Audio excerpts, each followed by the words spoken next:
Thank you. Ladies and gentlemen, it's 2 o'clock and we'd like to have the trains run on time. So grab a seat. And what I'll say to you is what I've said over the many years to students in my classroom, and that is don't sit in the back. The people that get high grades are sitting in the front. So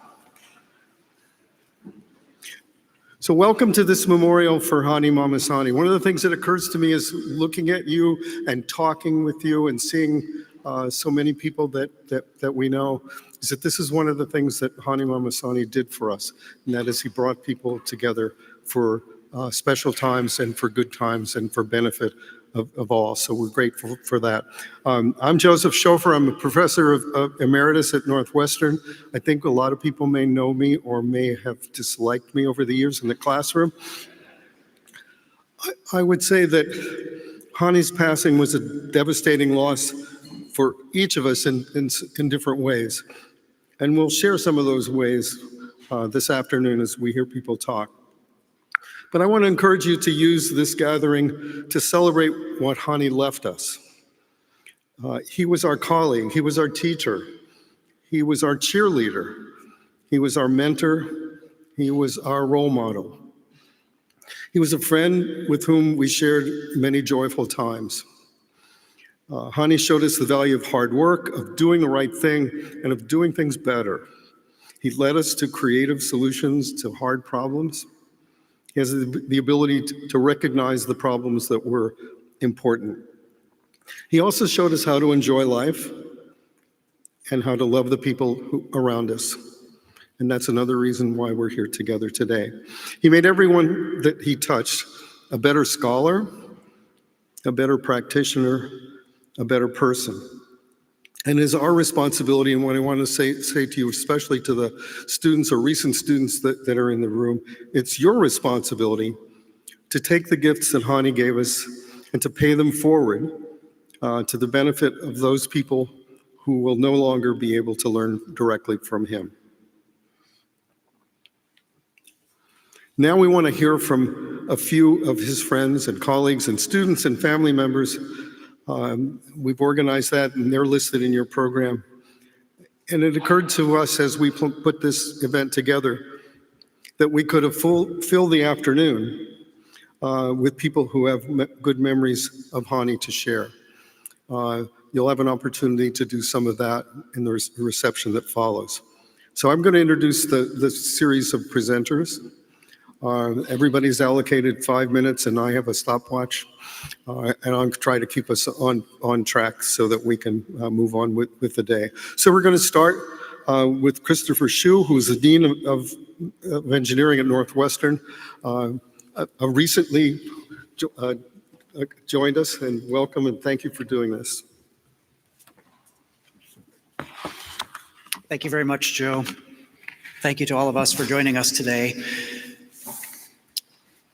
So, of everyone who will speak here today, I probably had the least amount of time to build a relationship with Hani.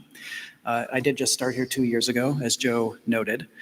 However, within those 2 years, it was a privilege to get to know Hani and to understand the tremendous impact that he had on Northwestern University, on the Transportation Center, on the broader community, and on the field of transportation science at large. Hani was truly a transformative leader here, taking a center with a long history and elevating it to the highest levels of impact. He was tremendously proud of the Business Advisory Council at NUTC, which connected our center to the highest level of industrial leaders, serving as a model for the rest of campus. Hani was a voice for Northwestern and for the transportation field. Despite being an area that affects each of our lives daily, transportation doesn't often come to the forefront except when things go wrong. And in those times, Hani was a reliable source of expertise, both for industry leaders and for members of the media. He used these opportunities as teachable moments to reach a global audience, and we all benefited from his lessons. Despite being a true titan of his field, Hani was a mentor and a friend to many. In a lovely tribute posted shortly after Hani's death, Marco Nee, he's our chair of Civil and Environmental Engineering, he recalled meeting Hani for the first time at the very beginning of Marco's career. And he says, Marco, I'm going to quote you here, quote, "Wow, this isn't the imposing figure that I had admired in awe from a distance, but a humble and empathetic mentor, someone you could trust and turn to for guidance. For those of us in academia, we can recognize that the very best minds in a field are not always the best at mentorship and community building as well. Hani was a rare combination of academic brilliance and dedication to others. This is a quality that I think we should all seek to emulate. The list of speakers today exemplifies just how beloved Hani was among his family, his friends, his colleagues, his business partners, and students. I'm glad that we can be here together today to share stories and celebrate this legacy.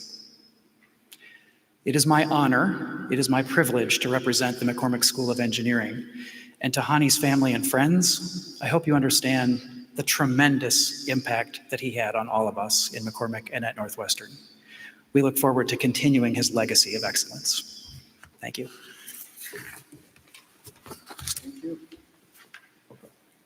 Next, we'll hear from Julio Otino, who was the former dean and who was the father of the Transportation Center, if I remember how political events changed. Thank you, Joe. So,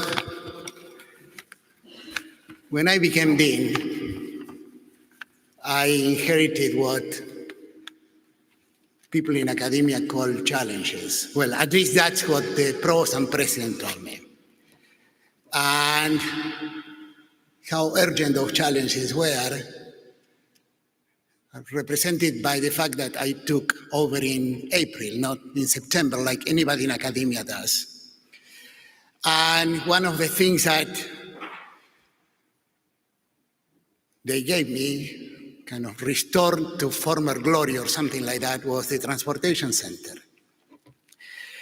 It was new to me. I knew that it had a remarkably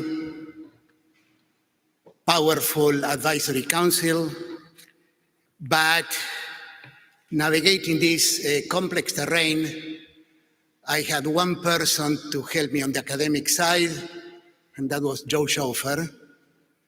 We logged many, many hours on that.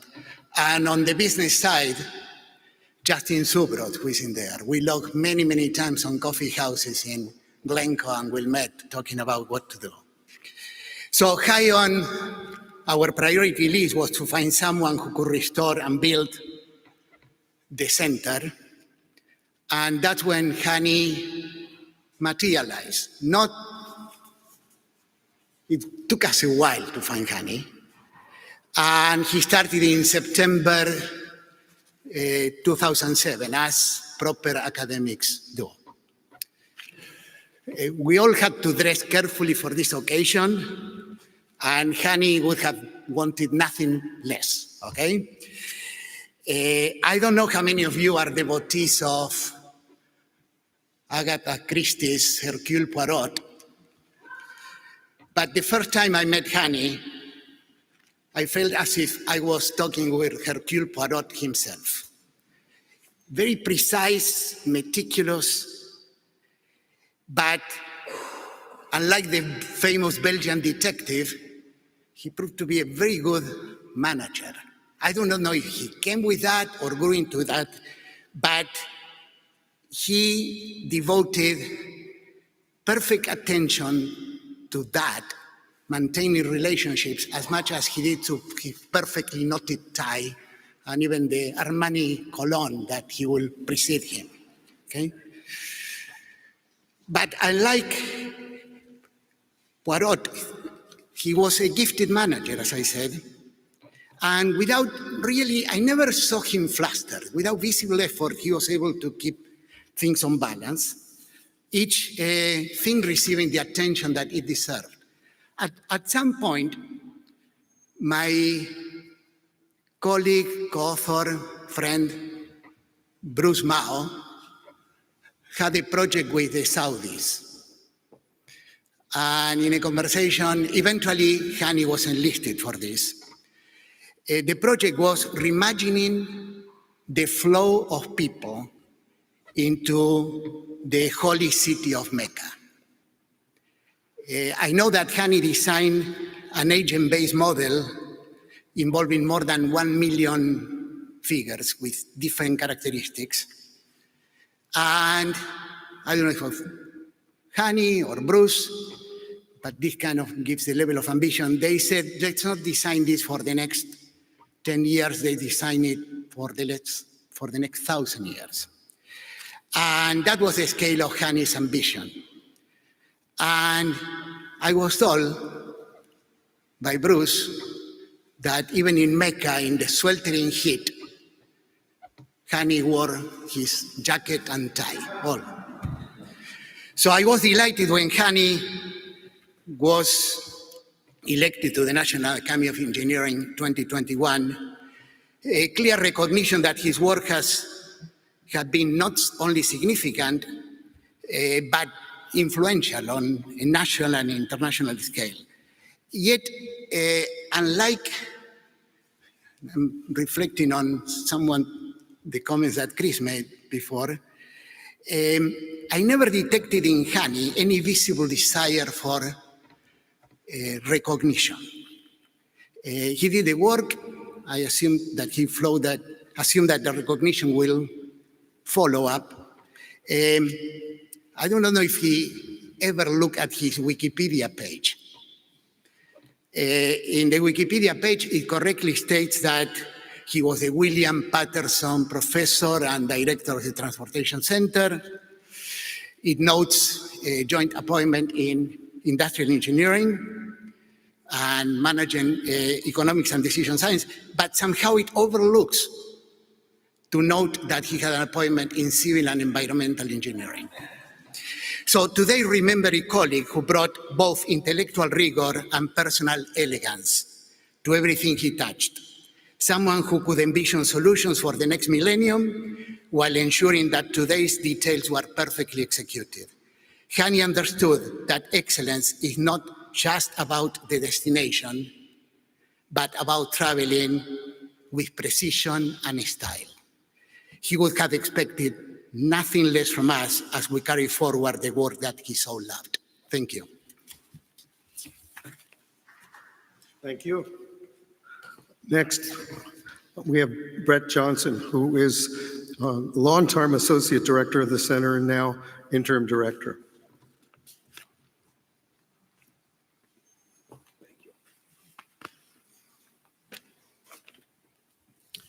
So on behalf of the Transportation Center, I want to welcome all of you here today.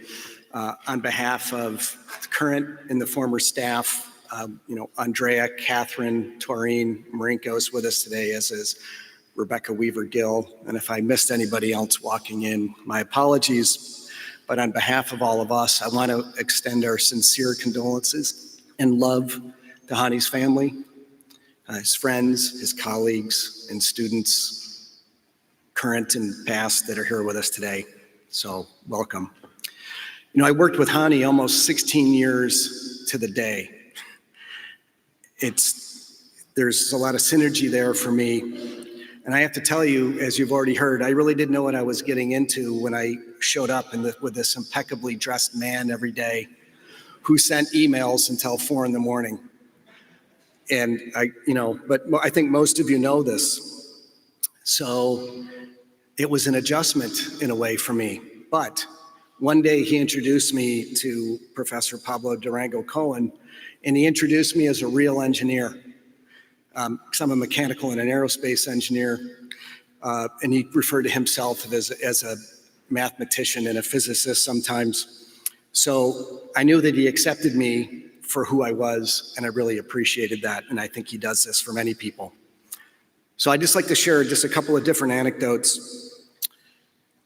As someone who worked for him and with him for 16 years, he always coached me to make an extra effort, to make the work we did together better. And I really appreciated that. And I think that's something we can all take from him. But the other thing he did is when there were some tough decisions to make, he asked me for my opinion. So he was this brilliant man, but he had some humility and he appreciated advice when he needed it. Second, he and I didn't socialize outside of work that much, if at all. But one of the things we shared in common was a love of live music. And we talked about the shows that we saw frequently, particularly when there was something special. And he was particularly proud of when he and Sandra were on a river cruise in Europe and they met Paul Carrick. If you don't know who Paul Carrick is, you need to look him up. And they developed a friendship. And subsequently, Paul was playing with Eric Clapton's band. And when he was in Chicago, he invited Hani and Sandra to the concert with tickets and also backstage. Sandra, you'll have to tell us later if you got to meet Clapton. I don't know that part of it. I forgot to ask you earlier. So Hani would also offer me tickets he wasn't able to use, and I took him up on that occasion a couple of times. But I'll miss the concerts we never got to see together. So, to wrap up, just what I want to share with you all is my own father used to say to me, life is for the living. And I think Hani would have thought the same. As I told his students this summer, he'd want them and he'd want all of us now to keep learning, to keep exploring, and to build new frontiers. I strongly believe that. So today, I implore all of you to keep living and to make his spirit proud. So peace be with all of you.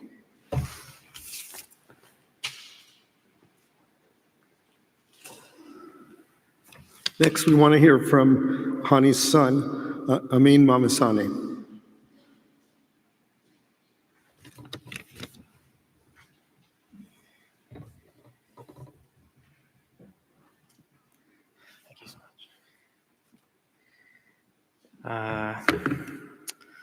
Hello. So my dad was the best, and I've known that for a long time. I've even managed to tell him that at least once or twice, and that's what's provided me the greatest solace in all of this. It's so heartwarming remembering just how many others felt the same way about him. And it's a reminder of just how lucky I was to have been able to spend so much time with him. He was really lucky as well to have so many wonderful people in his life, and I know that's what gave it the most meaning. I still get the urge to call him pretty much every day, and then kind of have to settle for using my imagination. And so I just have to think, what would the most optimistic, generous, and resilient person I've ever known say in response? And even that exercise is surprisingly helpful. Something I think he'd tell me now is to think back and appreciate all the special times we had together. So these are just a few of the nice memories that I came up with. First is the birthday where I asked for a Super Nintendo, and instead he shocked us with a Sony PlayStation, which had just come out, and he played video games with us all night. The summer he surprised me with World Cup tickets, and we drove to Dallas to watch the quarterfinals between Brazil and the Netherlands. We sat in the Brazil section and remained fans for decades to come. Going up ski lifts together, where something about the scenery and the solitude let us open up more to each other in 10 minutes than a year back on solid ground, and just hearing all the profound things he had to say, and then at the bottom of the hill, watching him do pizza turns all the way down. Also, seeing him convince my 3-year-old brother to finally try canned tuna by calling it Thrina, and it working. But what stands out to me the most now, one time during a difficult time for me at UC Irvine, my dad was in the area and spent the afternoon with me before his evening flight out. We were at Crystal Cove, just chatting about life. And in that moment, knowing he had that flight coming, I felt like I would have given anything to just spend like a few more hours with him. And not 10 minutes later, he got an alert saying his flight was canceled, and he decided to book a new flight the next morning. The rest of the night was totally ordinary, especially by Hani standards. We got sushi for dinner, drank tea in his hotel room, but I doubt he realized that it was perhaps one of the only times in my entire life I was able to remain fully present, cherishing every extra moment with him I had been gifted. Thank you so much.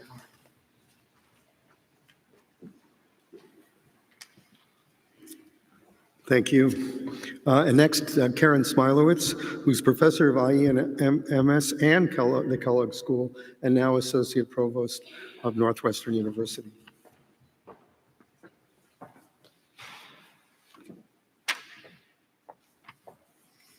I was worried I was going to be too short for the podium, but as you've heard today, Hani got us to do great things, so I can now stand at the podium. I want to thank Brett Johnson for organizing this special event and for everything that you've done in the last couple of months. Everyone in this room really appreciates that. I'm honored to speak on behalf of the Transportation Center faculty at Northwestern. And on behalf of our group, I would like to extend our deepest sympathy to Hani's family. We are so sorry for your loss. He was such a wonderful man. I can remember when I met Hani in 1997, and unlike, as Chris said, Marco is not in awe. As a 23-year-old, I was very much in awe that Hani was calling me. And we were discussing graduate school, and since that time, Hani has been a mentor, and then a colleague, and a friend, and always a mentor during that time.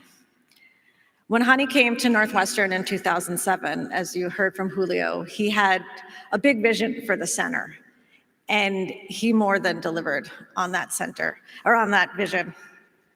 He expanded the research focus of the center, and as you'll hear from Justin and Doug, he really engaged the Business Advisory Council, engaged them in our research, in our teaching, and in all aspects of the center.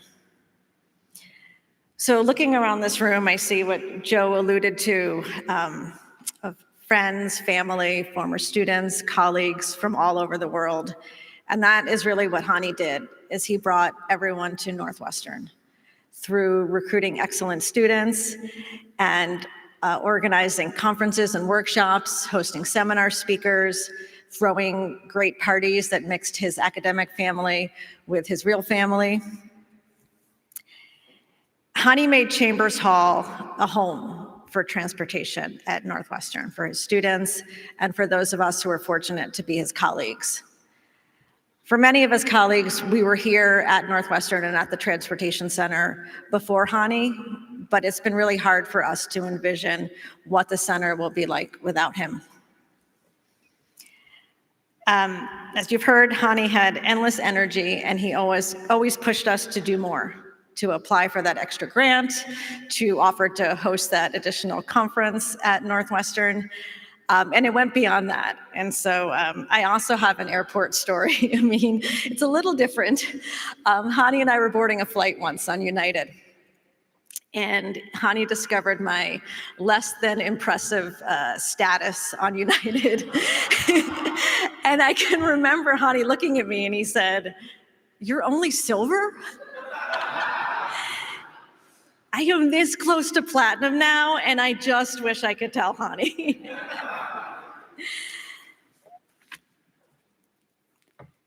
I'm sure many people in this room will agree. Another thing about Hani is when you were dining out, you always let Hani pick the restaurant, you let Hani pick the wine. And when you would dine out with Hani in Evanston, what was so neat is that people would know him by name in the restaurant. The staff would know him. And so it wasn't just that he was a foodie, it's the way he connected with people. And it was just part of who Hani was. So last night was a typical seminar, Transportation Center seminar speaker was here, and we were out for dinner. And it was my first seminar speaker dinner since Hani's passing. And as I watched Marco order a cocktail and then ensure that there was enough appetizers and side dishes and desserts for everyone at the table, and then we all actually talked about airline status. And it just made me think that Hani was still with us and that the center will really carry on so much of what Hani was. 2 years ago, I had the great pleasure of presenting Hani with the Robert Herman Lifetime Achievement Award at Informs. And he was already an NAE member at the time. But this award meant so much to him because it was named after Robert Herman, his mentor and his friend. And so at the session, as is typical, he talked about his research, but he also spent a lot of time introducing the younger researchers in the room to Robert Herman and to his legacy, because that was what was so important to Hani. Again, it was these connections, and he wanted them to know about Robert Herman. When Robert Herman passed away in 1997, Hani wrote a tribute to Robert in Transportation Science, the journal that Robert had founded and Hani was editor-in-chief of. And he said, it ended with the following: "I will miss him, and so will many others, but will always know that I am a richer person for having known him." So in the past few months, I've thought about all the ways that Hani has made me a richer person. He was a fiercely loyal friend. When I had challenges in my career, I knew that Hani had my back. And when good things happened, I knew that he genuinely shared in my successes. I will really miss his warm smile. I'm wrapping up. This is my last line. May we all be blessed with friends like Hani. Perfect. Thank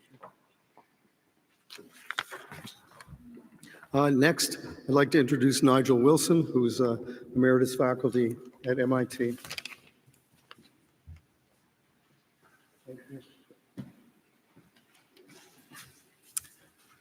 First, I'd like to express my thanks to those who arranged this memorial for Hani for giving me the opportunity to say a few words in his honor, along with his family and other friends and colleagues.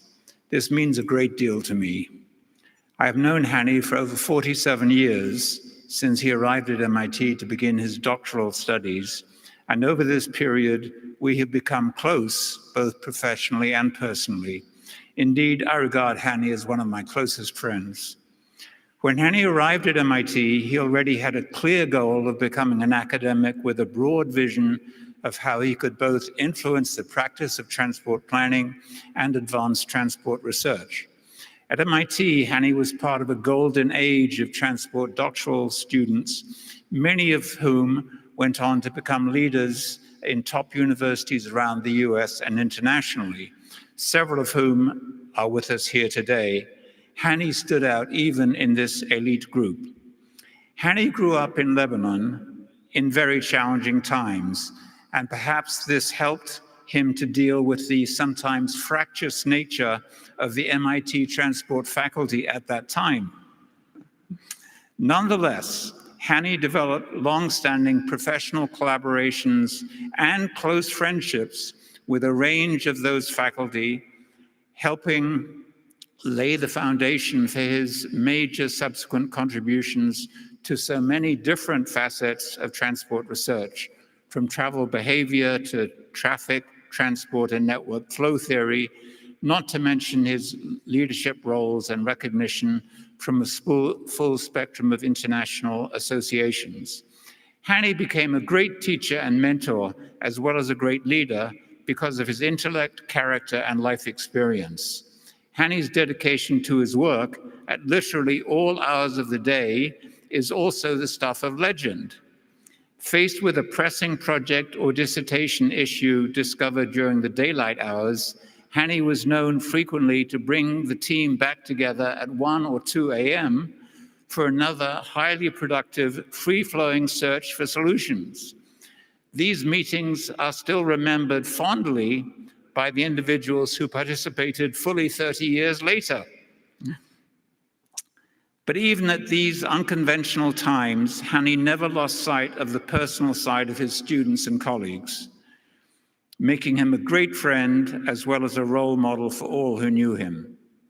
Over the past decade, whenever I was planning my time at the January Transportation Research Board annual meeting in Washington, D.C., one of the first orders of business was to arrange lunch with Hani to catch up on all things, both personal and professional. Last January at our lunch, Hani invited me to give a talk at Northwestern, which I did in May, spending 2 days with Hani and benefiting from the wonderful restaurant experiences that Karen just so eloquently described.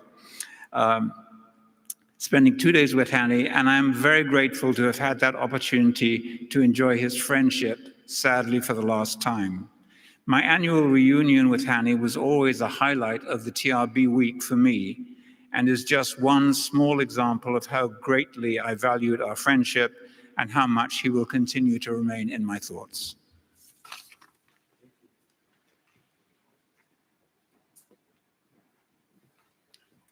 Now we'd like to hear from Justin Zubrod, who is a longtime former chair of the Business Advisory Council of the Transportation Center.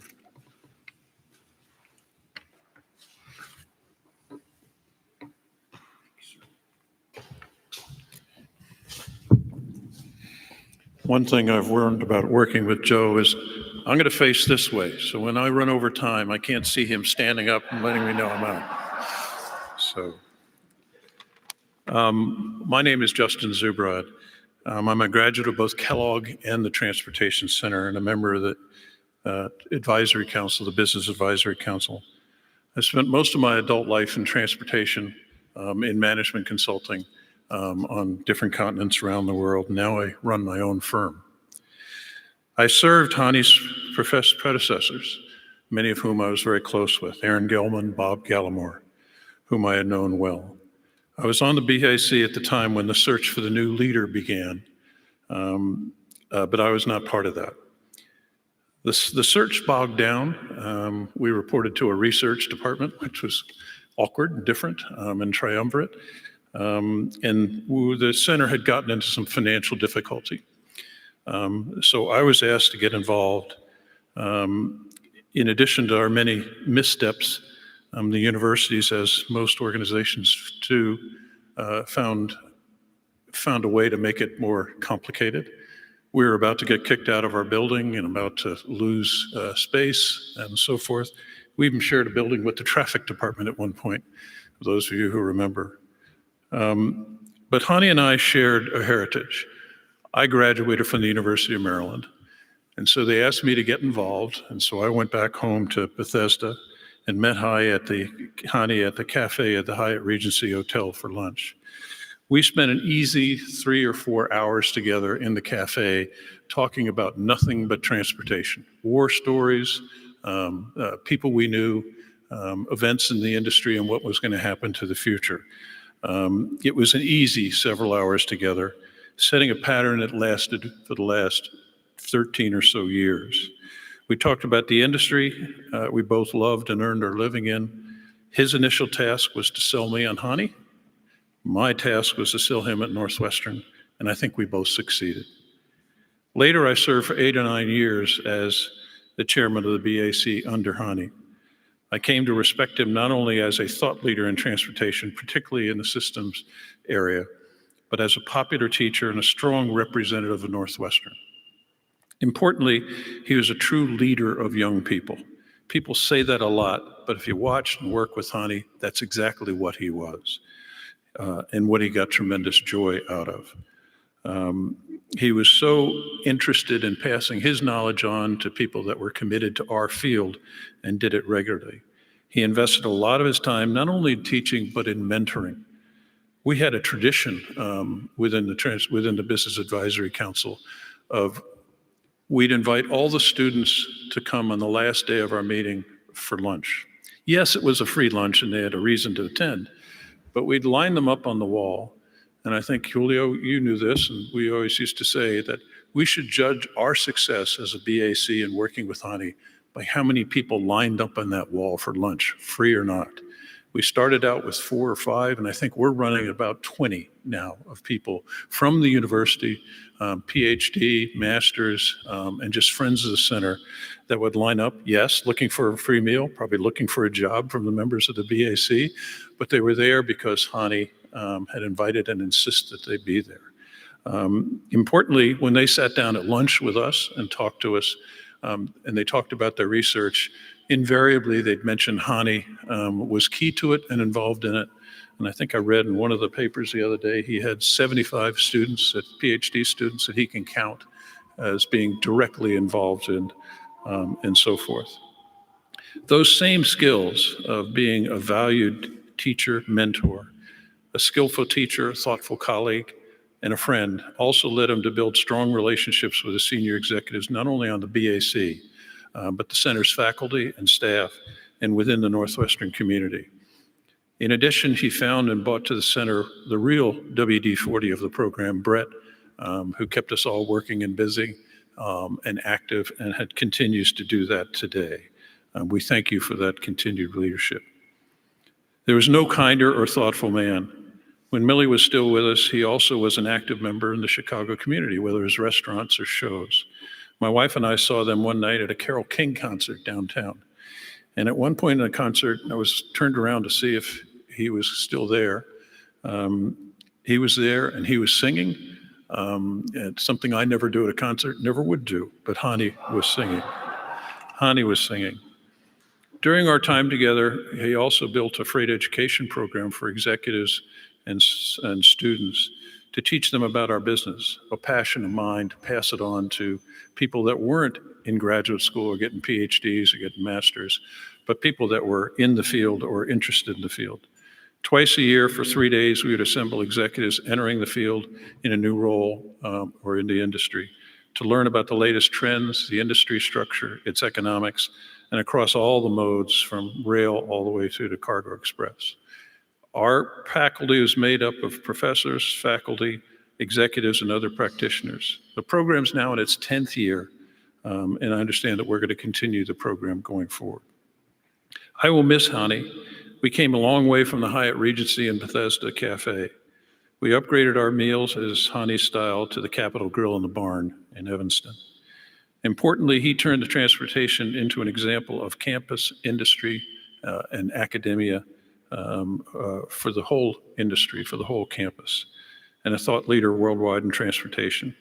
To me, he became a fast friend, one that I and many others will miss in this building, on campus, and throughout industry. I'm done, John. Well done. Thank you. Now we'd like to hear from Benjamin Kushner, who is Hani's brother-in-law.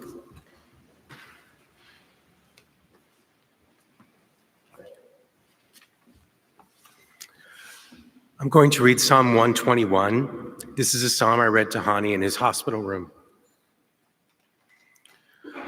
I lift my eyes to the mountains. From where will my help come?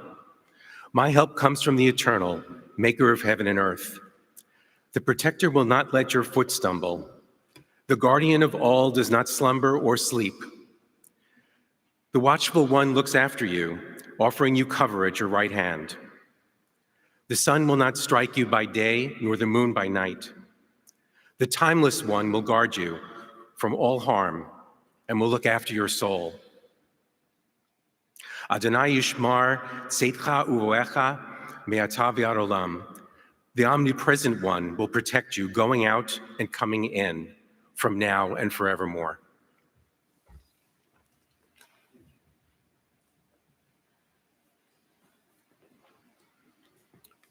Next, Chandra Bhatt, who is professor at the University of Texas.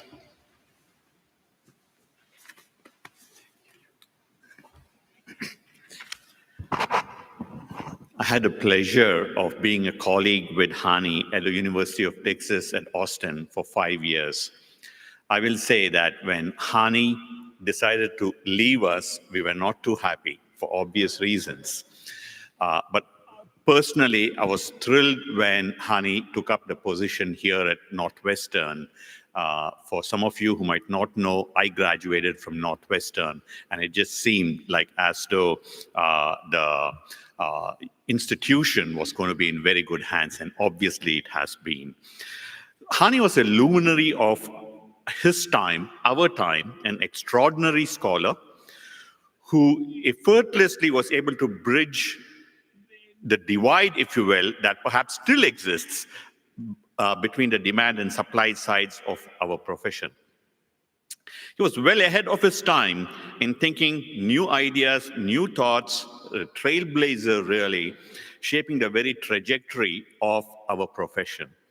But what I want to focus more today, as many of the earlier speakers have done, is to focus on Hani, the human being, on his rare gift of connecting with people.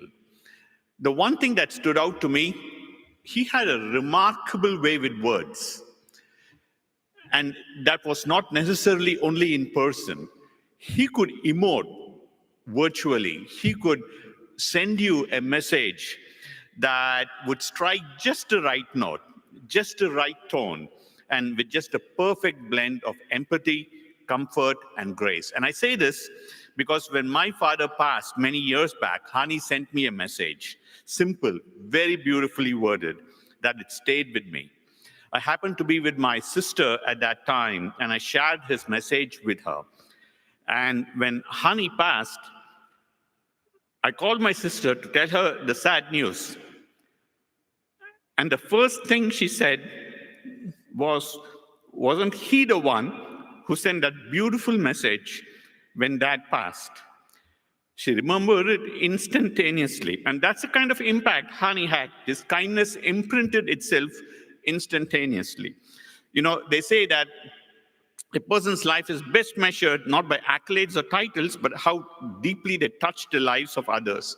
He did touch people well beyond our profession, but within our profession, he influenced and shaped the lives of scores of graduate students, ensuring that each one of them reached their desired educational destination.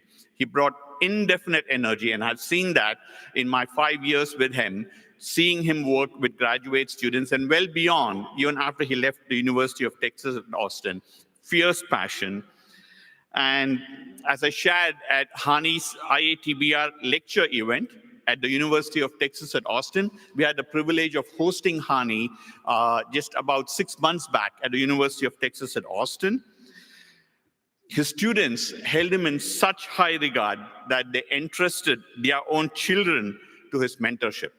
And you will hear from Sharika Hegde, the daughter of J. Jaikrishnan, who was himself a student of Hani's. You know, we were not just lucky to know Hani, we were fortunate to be his contemporaries, to witness his impact firsthand, and to feel the warmth of his presence. His absence will be felt deeply, more than words can ever convey. Yet, even in that grief, we know this. Hani's legacy will remain with us. Hani will remain with us.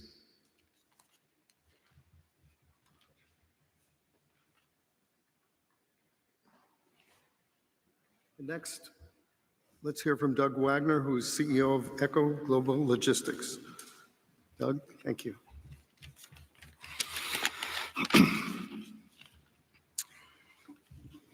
Well, I want to start with a little smile because Hani had this incredible intellect that could sometimes make the rest of us feel just a little bit out of our depth. We spent a lot of time talking about logistics and optimization. And I remember once I asked him, Hani, how do you solve the traveling salesman problem? And he said, oh, well, you just use non-deterministic polynomial time math. And I said, got it. But on the inside, I was suffering from a severe case of math envy. So the truth is, though, Hani was an incredible, down-to-earth, and approachable man. He was soft-spoken and humble.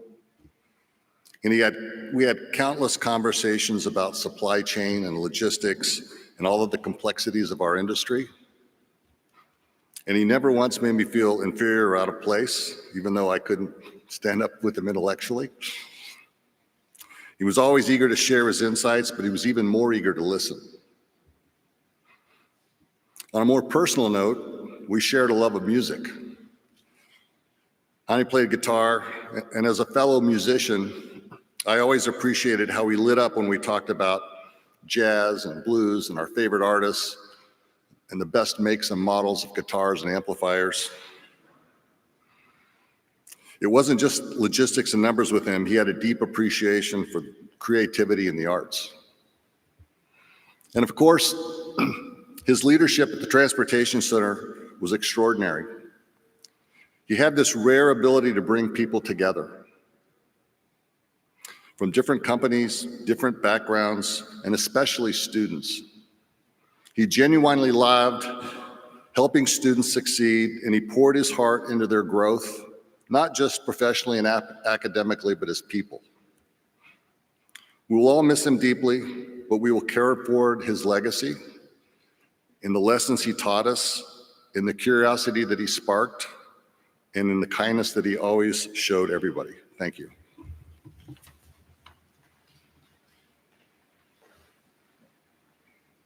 And next, Sandra Raphael, who is Hani's partner.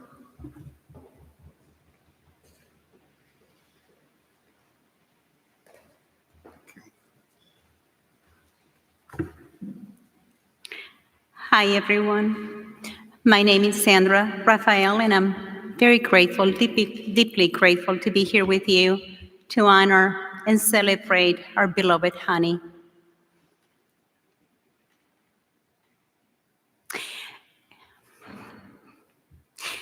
It is difficult to speak of Hani in the past. The shock of his absence remains. I often find myself wanting to ask him if he is as surprised as I am. So sorry. I want to ask him, are you as surprised as I am? Can you believe you went downstairs and never came back? Hani left an imprint on my life that will stay with me forever. Of course, everybody here knows Hani as respected, as brilliant, admired, a true authority in his field. I like to share a glimpse of a more personal side of him, the sweet, loving, and wise partner I had the privilege of calling mine for 4 years. It was only 4 years, but in those years, he filled a lifetime of memories, moments of love, laughter, and wonderful travel. When I think of Hani, I think of love, I think of friendship, I think of connection, I think of wisdom, I think of kindness.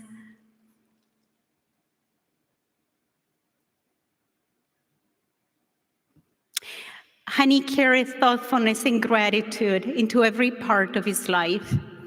He had an instinct for what mattered most, how we treat one another, how to nurture relationships, how to savor joy, even in the small things. Hani was really the best, I agree. He was the best. He was amazing. He was great. He was sensitive. He was multidimensional. He was compassionate. He loved animals. He couldn't stand violent shows or stories. And along with his strength, Hani had a sweet uniqueness. He had a reflective spiritual side to him. Early in our relationship, he took me to the Baha'i temple, as many of you know, a place of peace. We also shared many walks by the beach in many places, moments of quiet connection or deep conversation. And yet, Hani was also funny. Hani had a light-hearted side that he saved for private moments. He knew how to have fun. Not only he played the guitar, he sang, he also moved to the beat. We laughed a lot. Hani was a man of many talents. Whenever I played him a compliment, he will say, "Do tell." When I was putting these together, I could hear his "do tell." Today I'm telling, Hani. I'm telling that you are wonderful. Hani spoke many languages. He played the guitar. He had a passion for music. And he was very good at Wordle. He played Wordle in 4 different languages. Every day, he found the time. As many of us know, Hani had a refined palate.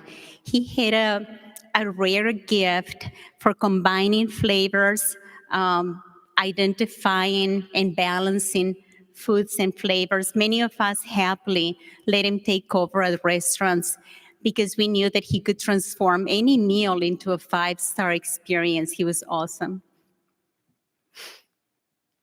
As the youngest of 4 siblings, and because of a bit of an age difference, I always thought that Hani had the best of both worlds. A bit of an only child, he had the focus and dedication of an only child, but he also had the social ease and the charm of the youngest. Hani had a wonderful family, from his brothers, their spouses, nieces, nephews, and most of all, his sons, Amin and Ziad, and Kelsey through Amin. I am deeply grateful to have been welcomed into that circle of love. Before I close, I want to express my deepest gratitude on Hani's behalf for the love and support he received in the last year of his life after his health incident in Vienna, from his colleagues, his students, his friends. Those gestures meant so much to him and to me. And to those who have reached out after his passing, since his passing, thank you so much. Your messages of love and remembrance have really touched my heart and have meant so much to me. I also like to thank my daughter, my son-in-law, Betsy and John, for their love and support during this difficult time.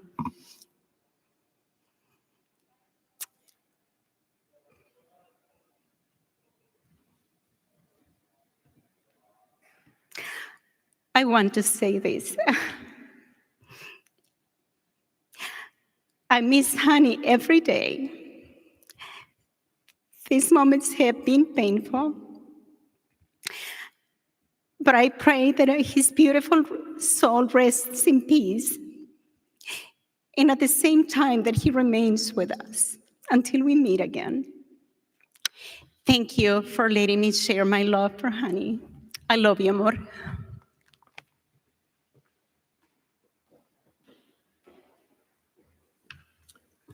Next, Jay Jayakrishnan, Professor, University of California, Irvine.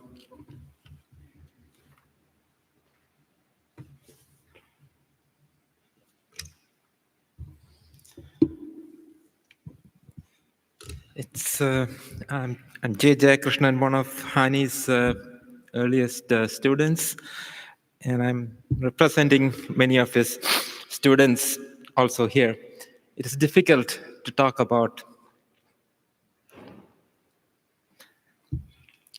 somebody who has been part of your life for 4 decades, for 42 years.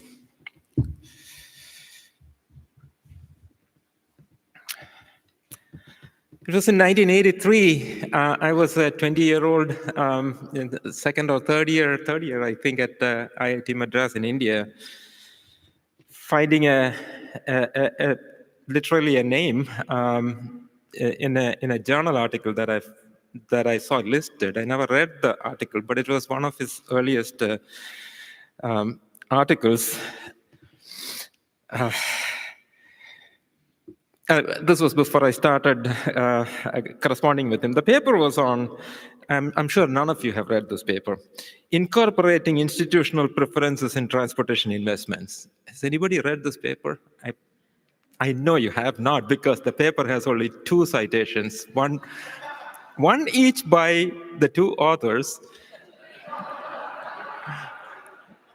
One was Hani, and the other was not his advisor, not Professor Shafi, but it was Ralph Geigenheimer at MIT. And they had written this paper, and I saw this listed, and it was only an abstract. The paper, the journal wasn't there. And it was about political interference and institutional preferences in Cairo.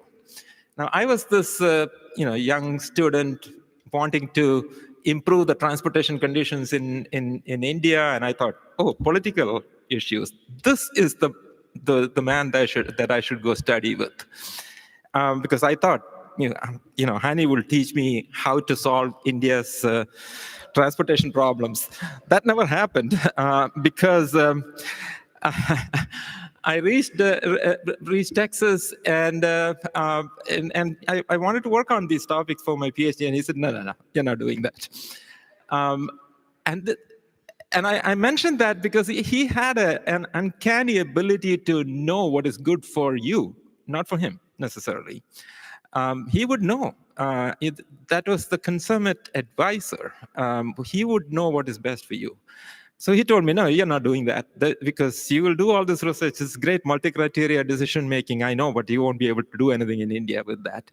You better help the world some other way. Let's come up with other ideas. And he used to tell me that he liked my creative BS, as he used to call my ideas. And that's why he apparently admitted me at that time, because I used to write about constables handling traffic in India. And then I told him that I didn't like structural engineering for research. And he said, this is the student that I want to admit, because he also did not like structural engineering, he says. So anyway, he did not let me work on that topic, but instead channeled me towards route guidance systems.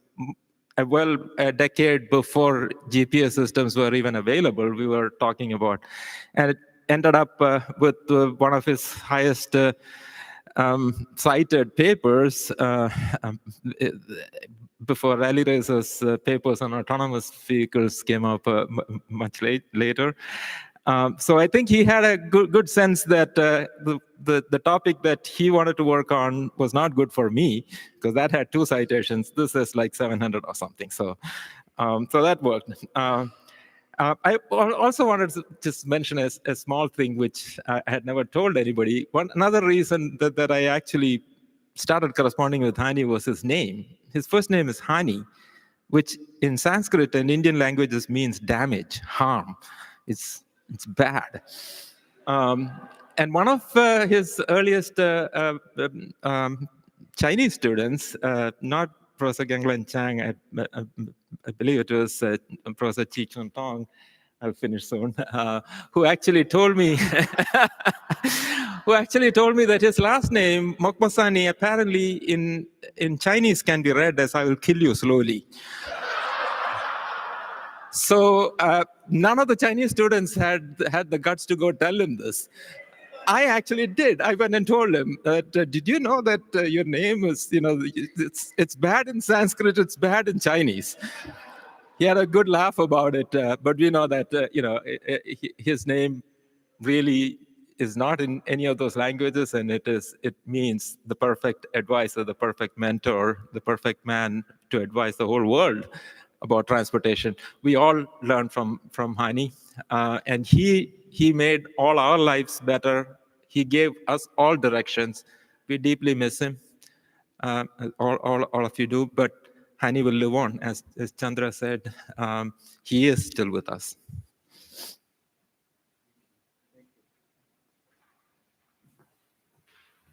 Next, Elise Miller-Hooks, who's professor at George Mason University, and Amelia Reagan, who's professor emerita at University of California, Irvine.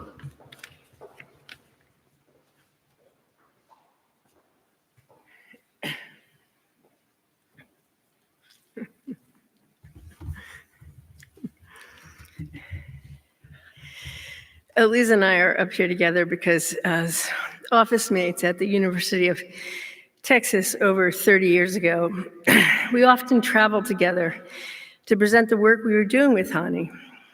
You'll see that Elise is far more poetic than I am, but I'll say that Hani was a kind and decent and multifaceted man who gave freely of himself to his students, to his colleagues, and to his friends. It would have been much better, indeed much fairer, if we'd been granted another 10 or 15 years with him. He will be sorely missed. So I have a few extra favorite memories with Hani over the years. Hani came to a Halloween party with my friends and I held in Austin, and some of you were even there. It was around 1993. And he dressed up as a construction worker, and he jumped in to play with the band. Also, while I was a graduate student, he brought the whole family to my house in Austin when Amin and Ziad were very young. And my husband took the boys out to the backyard and taught them how to do a few things with swords. Do you guys remember that? No? Well, Millie and Hani and I sat in my living room watching from the window, and they were freaking out. And they were just trying to stay calm. After Millie passed away, after a very long battle with cancer, Hani was feeling very blue. So at the end of a conference in Athens, we went to the sea to cheer up, and Hani floated with his arms and legs splayed out like this, like a starfish. So you'll see glimpses of these favorite moments with him in a poem I wrote. I had Hani's memorial page open on my computer for many days, and it made me think of him daily for quite a while. And each time I would see it, I would think, what do I want to say to him? This poem is kind of about these daily thoughts. I know it resonates for both of us, and I think it will have some meaning for all of you. I tried to think of everyone as I was writing it. Dear Hani, where are you? Are you nearby? Are you in a plane soaring on high? Dear Hani, we relied on you, your students, your friends, your family, your colleagues, your admirers. You prepared us, guided us, united us. Dear Hani, my advisor, my colleague, my longtime friend, my mentor, my role model, who were you? You were a starfish floating in the sea under the sky, radiating light, joy, fun, love, compassion, life. You were a rock star, a dad, a scholar, an example to follow. You were untouchable, unreachable. You were a legend. Dear Hani, we hope you have found a place of peace, a place to rest your energy so that you can regroup and follow us, be with us as a force, the force, a guide. Dear Hani, our dear Hani, we miss you, the scent of your cologne, your laughter, your defiance, your will, your drive, your hope in a world united together. You cared about us, you built us, you led us, you are our wing. Goodbye, dear Hani.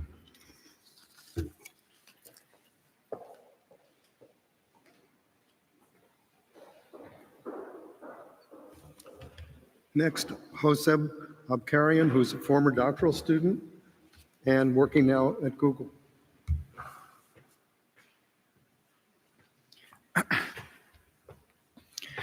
Professor Hani. Whenever he walked into a room, you could feel his energy.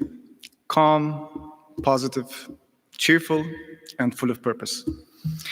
Being at Northwestern for 5 years, we could all notice how much he cared about the transportation field, but also how much he cared about his students. He was direct with us, but his directness always came from a place where he wanted us to succeed. In any meeting, it would actually take him just a few seconds to figure out how much progress we've made and how to go forward. I'm sure we've all heard him ask that classic question, wait, have you done this? Or did you try to do this? It was incredible. His impact wasn't only academic, but it was also personal. He taught me how to lead, how to handle meetings gracefully, and how to communicate clearly. He always told me to speak slower, so I hope I'm doing that right now. The greatest lesson he gave me was to never back down from my ideas. He did believe that anything is possible if it's framed the right way and if it's thoughtfully executed. This takes me back to the EAA project in Wisconsin about 3 or 4 years ago, where we had some pushback about using GPS trackers with the stakeholders. We wanted to understand mobility at the event. It was only after Professor Hani reframed it in a different way that made it possible to actually collect this data. A few months later, when we were at the event space, we were in a golf cart. He looked at me and he said, "See, Hoseb, there's always a way." I carry that lesson with me every day. He did trust his students and he trained us to be independent thinkers, but he also reminded us that asking for advice is never a sign of weakness. I felt that trust from the very first year I started to work with him, and I try to trust people the same way that he did. He also cared about us outside of the university. Probably all of us here have been at Mejana, his favorite Lebanese spot during TRB. And he always had an Armenian sujuk ordered just for me because I'm Armenian. I'm sure he showed the same interest and appreciation to everyone's culture here. He really did show his care during the pandemic as well. He kept checking up on us, and he held Zoom calls for us just to connect and talk. In one of those sessions, I ended up playing the guitar, and I just remember seeing his face, how shocked he was and how happy he was. And he told me that we should jam together one day. I wish we did, but we never got the chance to. He was a light in every room, and I'm sure in every life he touched. His laughter was contagious, and his presence was uplifting. I like to think that his light continues in whatever eternal space he is in right now, and that each of us carries a piece of that light forward every day. I hope that we're all making him proud.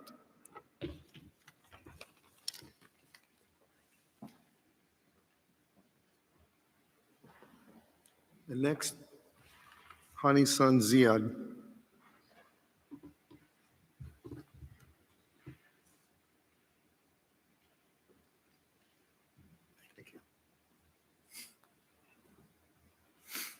All right. Thank you all for being here. I tried to wear one of my dad's ties, but after the 10th try, I gave up. Sometimes I get lucky, but usually I just ask him for help. There's probably going to be a lot of common themes in this as the other speakers, but when I was younger, I never really bragged about my dad. It always seemed strange to me. My elementary school experience, there were children who would do the "my dad's better than your dad," but I never kind of fed into that because I already knew that he was the best, as my brother said. Again, in my adult life, I don't really brag about him or myself. And so I was reflecting on why that is. And as one of you mentioned, he was very humble. He didn't brag. He didn't need to because his accomplishments and how he treated others boasted on their own. But since he died, I can't stop bragging about him. I wouldn't lecture you on his professional accomplishments, but some of the things that I found really cool about Dad was he played at least 3 instruments. He was fluent in at least 3 languages, worked at 3 universities, but had an impact on several more. He was an amazing dad to his children, and he played a vital role in the lives of many of you all, many others. He was also very courageous, and he taught me to be confident in action. He literally taught me how to put one foot in front of the other. He taught me to trust myself and that I can solve any problem. And if I don't know how to solve that problem, I can learn how. And if all else fails, he taught me how to seek out and trust the expertise of others. 2 things I still won't do around the house is plumbing and electric. I think the only time I've ever seen my dad even a little bit shaken was when I was really little. We were in Greece. And we got in a cab that we later found out the driver had stolen. And so we got out of the car, and then the cab driver just drove off with our suitcases, passports, and money in the trunk. And this was before cell phones, of course. But I remember that especially because that night and the next day at the US Embassy, I felt like it was an adventure. I felt safe, secure. And looking back on it now, I realized what a terrifying catastrophe that must have been. But he was strong for us in that moment. He loved to go on walks. Power walking was his default mode, and it made keeping up at the airport really, really difficult. He was an avid traveler, as you all know, and took us on really incredible trips, as Sandra mentioned. And at the end of living in Austin, Texas, he got really into fitness. And that really had a huge impact on my life. As has been mentioned, when I brag about him, I'll still say he is rather than he was. He really is legendary. His lessons, his love, contributions to this field won't ever die, and I know you all feel that same way too. On a more personal note, throughout my lifetime, he's shepherded me through pretty much all struggles that I've encountered. Even when lashing out, he never turned his back, or his support never wavered. If I have one regret, it's that I didn't have the chance to thank him for that, and even recognize it sometimes. But how could any of us have known that it'd be too late for a lot of things? Last summer was really scary, and for a moment it felt like a wake-up call until it didn't anymore. His resilience and his perseverance through that recovery made it seem like nothing happened, and he really did give us a bonus year. He jumped right back into doing what he loved, innovating, traveling, and making us all smile. Sorry. Several times over the last couple months, I've had the urge to call my dad and tell him just how much I miss my mom. And then each time I just realize that he's not here either. I remember when he hugged me and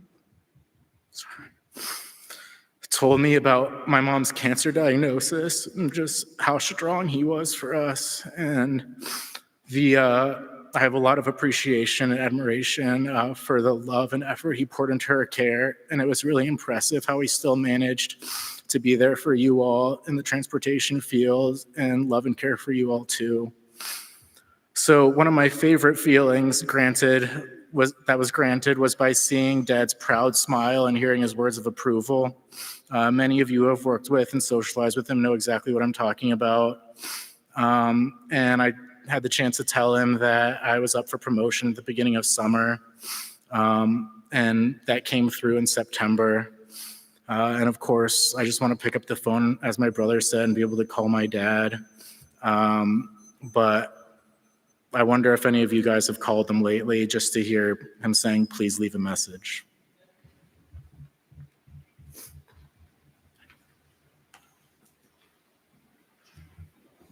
Sharika Hegde is a current graduate student.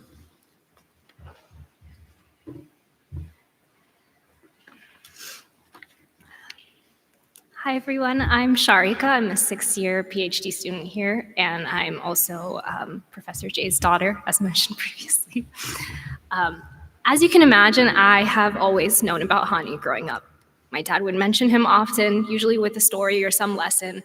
And although Hani was kind enough to come to our house and see me and recruit me when I was just 6 weeks old, he was always this larger-than-life person that I'd heard about but didn't really know. I know my dad didn't mention this in his speech, but when he was a student at Austin, he got paid twice in 1 month by Hani's secretary. He had no clue what to do with all this extra cash, and so he decided to buy a car. Apparently, my mom found out that this guy had a car, and the rest was history. So in a funny way, I probably wouldn't even be here if it weren't for Hani. He loved that story. I finally met him for real when I was in high school visiting Northwestern. I was a kid, so I really wanted to go see the Bean, and Hani insisted that he would come pick us up from downtown and drive us all the way up to Evanston to show me around campus. Even then, it was obvious that Northwestern was the kind of place where people look out for each other and really cared, and that was all because of the community he had built here. I didn't end up going to Northwestern for undergrad, but years later, I somehow found myself back here for my PhD in transportation, just like my dad, and also in Hani's lab. Hani was tough, and I think we all knew that. I think all my friends can remember my weekly panics on Friday morning before I had to go meet with him, trying to find something exciting or interesting to show him, only for him to give that signature wink and say, "So where's the contribution here?" At the end of my second year, when I told him I was leaving Evanston to move down to Chicago to be in the city, he joked that once people move down there, they don't get any work done. But quickly, the conversation turned serious. He asked which neighborhood I would be in, whether it was safe, what was the crime rate, if I'd be taking the trains. And this past summer, as soon as I moved to New York for an internship, his first question was also, "Okay, so which part of Brooklyn are you staying in? They're not all so nice." He had this quiet kindness that showed up in small ways. Once after a late event on campus, I was waiting for an Uber to take me back home, and he insisted on driving me himself. I felt so bad. He did not know where I lived. He did not know how far it was, how long it would take. And I felt so bad the whole drive. The next week, we had another late event on campus, and he offered again. This time, I knew he knew what he was signing up for.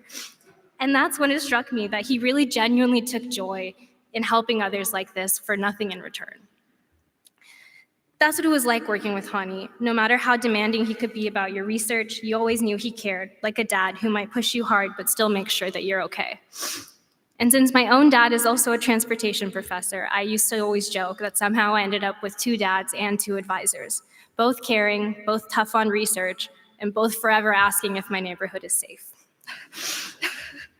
Now that I'm finishing up my dissertation, I really feel Hani's absence every day, especially in these last few months, which are some of the hardest of a PhD. Every sentence I write, I find myself thinking, would he have liked this? Would he have said it differently? Is this how he would have wanted me to do this? He was so particular about the way we framed ideas and communicated our work, and so his absence is deeply felt in every step of this process for me. At the same time, I'm so grateful for all the support of everyone here today. Hani shaped so many of us, not just through his ideas, but through his care and the community he built. I'll always carry that with me, and I'll always strive to honor him in the work that I do. Thank you.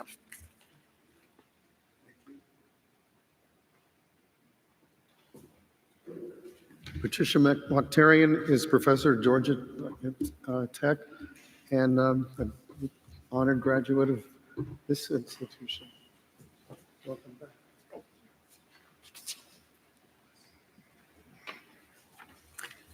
I first met Hani in 1980 when he was a PhD student at MIT and I was a PhD student here, as Joe just mentioned. But our friendship probably really started to get underway at TRB in 1988. So as you can imagine, it's impossible to condense those intervening decades into 5 minutes, but like others, I'll just pull a few anecdotes from the shelves of my Memories of Hani library. The first one is from 15 months ago when he was in the hospital in Vienna after his stroke at a conference at which many of us here were attending. And those first few days, he was having trouble finding words and coming up with the words that I'm sure were inside him, but didn't want to come out, which of course was scary to all of us, especially him, I imagine. Well, a group of us were hanging out in the waiting area of the hospital and taking turns going in to see him. And so at one point, his Lebanese student, Nadim, went in and chatted with him for a few minutes. And when he came back, it was my turn. So I went in, greeted him. And in reply, he said something that, at least to me, was completely unintelligible. So I thought, though, that maybe he had just been speaking Arabic with Nadim and had forgotten to switch languages since there were so many to switch to. And so I laughed and teasingly said, "Hani, are you speaking to me in Arabic?" And he smiled and hesitated just a fraction and then said, "Multiple languages." And that cracked me up. I mean, it was perfect Hani. It was, lightning quick comeback. It was witty as can be and utterly accurate self-awareness of what he knew and could do. So it was amazingly cheering to me to have that evidence that his clever mind was still at work. Well, a couple of decades before that, we were at a conference in Lucerne, Switzerland. Again, many people in the room were also at that conference. And Hani suggested that we drive to the Interlaken region on the afternoon before the conference. And when I say we drive, I mean, of course, that he was doing the driving, as he always did. So sure, why not? And we went, had a good time.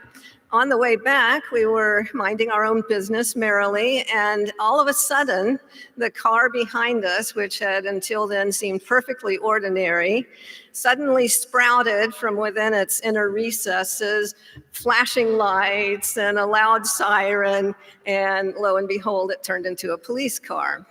So we were pulled over, and as Hani was getting a speeding ticket, I was sitting quietly in the comfort of my passenger seat, envisioning amusing headlines like "World Famous Traffic Engineer Arrested for Speeding."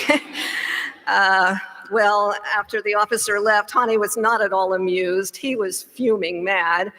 And I don't remember his exact words, but I do remember that a lot of expletives needed to be deleted. So that was another side of Hani. I think what irritated him more than the ticket per se was how, the sheer sneakiness of the deception that was involved in this operation. I had to admit that I thought it was a bit unsporting myself. Many of my memorable experiences with Hani involved Northwestern events. And so a number of us, for example, attended the ISTTT conference that he hosted in 2017. But a full decade before that, literally the year he became director of TC, but before it had become public, he played the guitar for Jeff Rose and I when we sang a duet at the retirement banquet of my dissertation advisor, Frank Koppelman, in the front row here. And only 2 years ago, he created a karaoke soundtrack for me to sing a song at Joe Schofer's retirement banquet. But aside from that, he also invited me back here many times to give seminars and conference presentations and so forth. So he's probably more responsible than any single other person for keeping me connected to the mothership, if you will. A few weeks ago, I happened to read a magazine article that quoted a passage from the latest book of Wendell Berry, who's an American novelist and poet. I haven't read him myself, but this passage in the magazine article really struck a chord with me, and I think echoes what many of others have said this afternoon. I want to share it with you in closing. Berry wrote, "As he has come to know, Andy's grief for the things that are lost affirms his love for them, as even the loss of them affirms the bounty by which they once existed.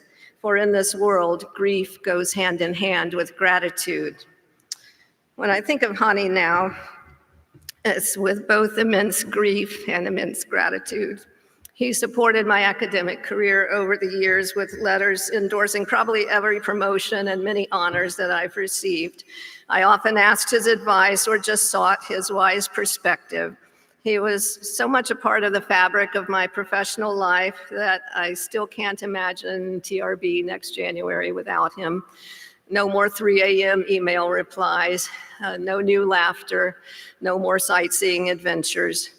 But I'm so very honored to be able to call him a dear friend, and I will be eternally grateful for the many memories and lessons that he gave us. Gratitude and grief intertwined, and both arising from the generous bounty that Hani shared with us all.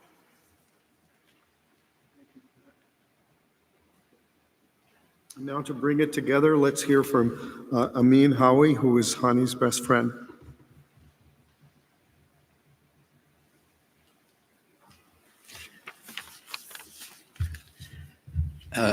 So I met Hani way before he was famous. I met him in the fall of 1966 on the first day of school, both new arrivals at the International College in Beirut, Lebanon, a school and the community that came to mean a lot to both of us. We were both 11 years old, and even though he was not famous, for me it was love at first sight. We became inseparable in school, and for the next 7 years, so the International College was both middle school and the high school. We were there together for 7 years. We sat next to each other in class, in every class, and developed a very strong friendship that continued the rest of our lives. He's been such a huge presence in every stage of my life. For me, knowing that Hani was just a phone call away was so comforting that I still feel very disoriented by his absence. Sorry, our lives have been quite parallel. We both grew up in Ras, Beirut, a neighborhood in Beirut. Ras means head. That is a neighborhood at the tip of the peninsula. It's a beautiful neighborhood by the sea. This is where the American University of Beirut is. It's a lovely neighborhood. And so we both grew up there. We came to the US around the same time. We both did engineering PhDs. He did civil engineering. I did an electrical engineering. Both happy marriages, 2 children each. He took care of, he was responsible for the boys. I was responsible for the girls. And ultimately took careers in transportation because I followed him in that field as well when I found the company to do technology for traffic management about 25 years ago, in which Hani was a very important advisor in the early years. He guided us into, I'm an electrical engineer. I came from a wireless background, so I knew nothing about transportation. So Hani provided all the guidance for the company that we started. So very parallel lives, and yet it always felt that he was 1 or 2 steps ahead of me. I think if that's familiar to many of you in this room. Even starting in middle school, Hani was first in class. I was second, third, or fourth, and not for the lack of trying. The guy was so talented. It was, it's pretty impossible to beat him. And yet he was not your typical best student. He was a very popular kid because, the self-confidence, the charisma, the sense of humor, the kindness that you all knew him for was already there when we were just 12 and 13-year-old in middle school. In high school, things changed a little bit. Hani slacked off academically because music became his thing. So by the time we got to the baccalaureate, 11th grade, he had picked up a guitar, taught himself how to play it, and true to character became very good at it. But his grades slacked off, he suffered. And so I saw my opportunity. I worked like a maniac, came out first that year, that's 11th grade, to my parents' delight. But my triumph was very short-lived because before you knew it, Hani became a rock star. And I'm not kidding. They had formed a band of our classmates, and they were very good. They played in public concerts. He was a lead guitarist, and the room, these auditoriums were full. So he was a very successful rock star. His apartment above his parents' home in Lebanon, a small apartment, became destination for all the cool kids, all the music lovers in the neighborhood in Ras Beirut. And to add insult to injury, Hani, who was not the tallest in the class nor the most athletic, was the first one with a true girlfriend, a beautiful girl, I may add. And so, yes, he was a step or two ahead of me all that time.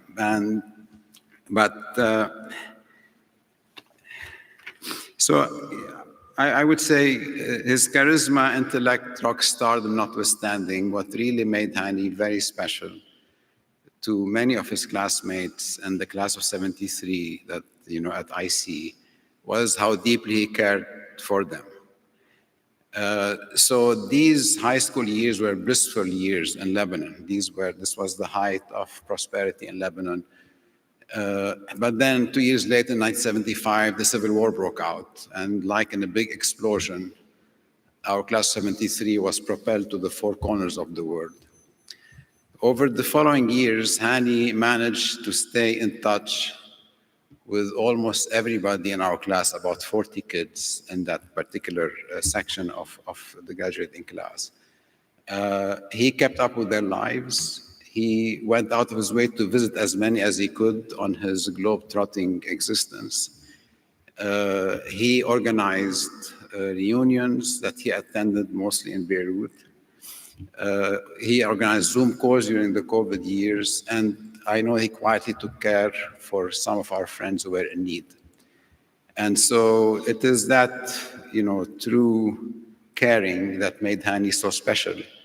And he became the glue that kept that group of people, about 40 of us, connected. Even 50 years later, we're still a very tight group of people. And Hani was the glue that kept us together, so much so that when we organized a reunion, our 50th reunion in Beirut in 2023, the committee that Lou here was heading, we had to change the date 2 times, even though people were flying from all over the world to accommodate Hani's schedule, because none of us thought that the reunion without Hani would be worth it.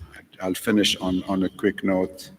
So in reality, even though I said first and second, Hani and I were not competitive in life at all. His accomplishments, successes were a great source of pride for me and many of his classmates. And we definitely did not keep score, but had we kept score, clearly, we all know where Hani would have been way ahead of me. But I had the plan to even the score in retirement, because I'm very good at that. And I doubt that Hani would have been very good at it. But I have to say, even there, he outsmarted me. He denied me the opportunity. And for that, I will never forgive him. Thank you.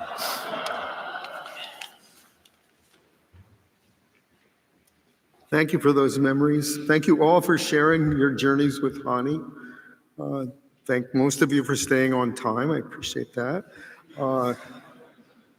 It occurs to me, having heard all of these comments, that no matter how well any one of us thought that he knew Hani Mahmassani, there was another dimension or more than one dimension that was added in these memories that were shared. For those of you that would like to add your own memories of Hani, there's an online tribute linked on the website of the Transportation Center. And Brett, I'm going to step out of my assigned duties to say quite a number of you had actually wrote some remarks, and I would encourage you to send them and post them as well on that online tribute. That way we can continue to remember and other people can join and learn more about this very unusual singularity who was our friend Hani Mahmassani. Now let us continue to share these memories. Let's move next door, both to share the memories and do things that Hani would have liked to have done with us, to eat and drink and have some good times together. So I think we go right through there. Is that accurate? We could go either way. I'm not sure how that would work, but thank you very much for being here.